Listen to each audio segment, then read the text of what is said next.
تو آج کل ہمارا حال کچھ اس طرح ہو چکا ہے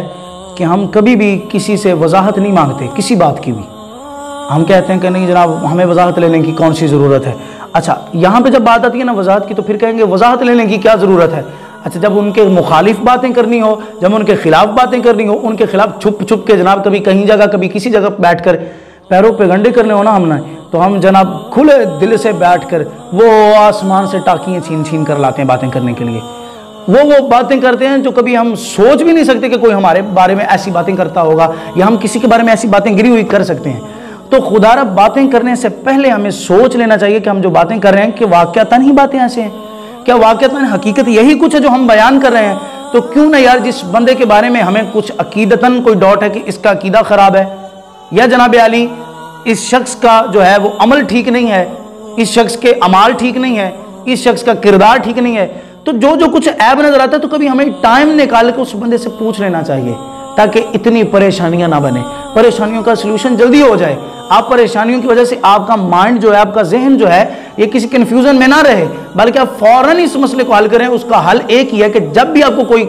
کسی کی بات بتائے یا کوئی مسئلہ بتاتا ہے آپ کو کوئی کسی کے بارے میں تو فوراً مجھ سے وضاحت مانگ لیں کہ بھائی آپ نے ایسی بات کی ہے میرے بارے میں, آپ نے ایسا کچھ کہا ہے میرے بارے میں. کسی کی بات پہ بھی کان نہ دھریں, کسی کی بات پہ بھی جو ہے وہ اپنے آپ کو پکا کر کے کسی کے خلاف باتیں نہ کریں, کسی پہ کیچڑ نہ اچھالیں. آقا کریم علیہ الصلوۃ والسلام کی حدیث پاک کا مفہوم ہے کہ جو شخص بلا وجہ کسی کی بے عزتی کرتا ہے, بلا وجہ کسی مومن مسلمان کی دل آزاری کرتا ہے, وہ سور سے بھی حرام کام کا جو ہے وہ مرتکب ہو رہا ہے. سور کھانے سے بھی حرام بڑھ کے کام جو ہے اس کا جو ہے وہ مرتکب ہو جاتا ہے وہ شخص جو کسی اپنے مومن مسلمان بھائی کی دل آزاری کرتا ہے یا بے عزتی کرنے کا جو ہے وہ سوچتا بھی ہے. اس لیے ناظرین اکرام ایسی باتیں نہ کیا کریں. میں یہاں پر ایک اور مثال دے کر اس بات کو وضاحت کے ساتھ سمجھا دوں آپ کو کہ ایک مرتبہ ایک ٹرین کے اندر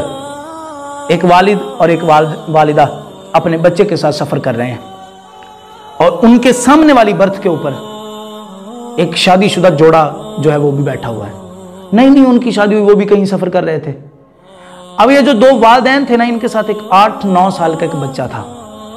اب 8-9 سال کے بچے نے جب سفر کرنا شروع کیا, جیسے ٹرین چلی نا, اب رستے میں جہاں کوئی بڑا درخت آتا ہے تو وہ اچھل کے کہتا ہے ماں یہ درخت آ گیا ہے, امی جی دیکھو درخت کتنا خوبصورت ہے. اب کوئی بڑی سی گاڑی پاس سے کراسنگ کرتی گزرتی ہے, وہ فوراً کہتا ہے امی جی دیکھو گاڑی کتنی بڑی جا رہی ہے, گاڑی کتنی خوبصورت جا رہی ہے. پہاڑ آتے ہیں تو پھر اچھل کے تعجب اور حیرانگی کی نگاہوں سے دیکھتا ہے اور بولتا ہے بیچارہ. اچھا اب یہ جو سامنے والا جوڑا بیٹھا ہے شادی شدہ, یہ پریشان حال ہے کہ یار اتنا بڑا بچہ ہو گیا, 8 سال 9 سال تیری عمر ہے اور تجھے جناب درخت پہلی بار دیکھا ہے, گاڑی پہلی بار دیکھی ہے, پہاڑ پہلی بار دیکھے ہیں تو نے, یہ کیسی باتیں کر رہا ہے یہ بچہ. وہ بچے کے بارے میں ایسی حرکات و سکنات دیکھ کے بڑے پریشان ہوئے کہ یہ بچہ کیسی باتیں کرتا ہے. لیکن گاڑی کسی جگہ سٹاپ کیا, گاڑی نے, گاڑی رکی. جیسے ہی ٹرین رکی نا تو ان شادی شدہ جوڑے نے ان کے والدین سے پوچھ لیا, کہا جناب ایک بات تو بتائیے, کہ آپ کا بیٹا پہلی بار درخت دیکھ رہا ہے, آپ کا بیٹا پہلی بار پہاڑ دیکھ رہا ہے, آپ کا بیٹا پہلی بار گاڑیاں دیکھ رہا ہے, جو اتنے تعجب والی نگاہوں سے دیکھتا بھی ہے اور بولتا بھی ہے بیچارہ, اور اتنے تعجب سے دیکھ کے جناب اچھلتا ہے کہ جناب میں جو ہے وہ پہلی بار گاڑی دیکھی ہے, بڑا خوش ہوتا ہے کہ یہ ساری چیزیں اس نے پہلی بار دیکھی ہیں. یہ ایسی حرکتیں کیوں کرتے, یہ چھوٹا تو نہیں ہے, ایسی حرکتیں اس کو زیب نہیں دیتی, ایسی حرکتیں اس کو جچتی نہیں ہیں, یہ ایسی حرکتیں کیوں کرتا ہے. تو اب جو والدین نے جواب دیا نا وہ سننے والا ہے. والدہ نے کہا اصل میں بات یہ ہے کہ یہ بیچارہ نبینا تھا, اس کی آنکھیں نہیں تھیں, ابھی اس کی آنکھوں کا آپریشن کروا کے اور مکمل کروا کے اس کا علاج کروا کے ہم ہاسپٹل سے گھر واپس جا رہے ہیں اور اس کی آنکھوں کا نور ہی واپس اب آیا ہے. اس بیچارے نے تو پہلی بار ہی درخت دیکھا ہے, اس نے پہلی بار ہی گاڑی دیکھی ہے, اس نے پہلی بار ہی جو ہے وہ پہاڑ دیکھیں. یہ تو اس لیے تعجب کی نگاہوں سے دیکھ رہا ہے, اس لیے یہ اتنا شور کر رہا ہے, اس لیے یہ اتنا اچھل رہا ہے. تو اس لیے ناظرین اکرام یہاں پر جو نقطے کی بات میں سمجھانا چاہتا ہوں وہ یہ ہے کہ اگر وہ شادی شدہ جوڑا وہیں بیٹھ کر وضاحت نہ مانگتا ان سے,